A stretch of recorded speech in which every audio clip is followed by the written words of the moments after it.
What is up, J Nation? Today we are unboxing this Ryobi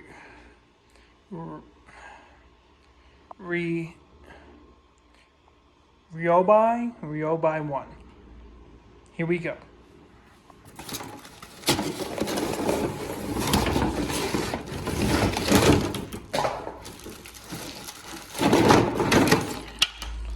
So we got a handle piece.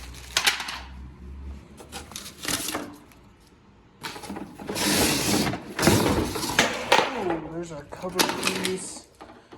We got the motor piece.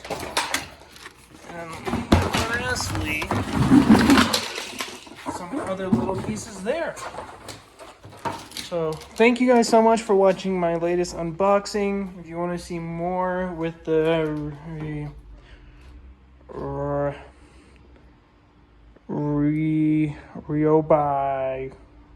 Ryobi 1, let me know in the comments below. Otherwise, we'll catch you in the next one.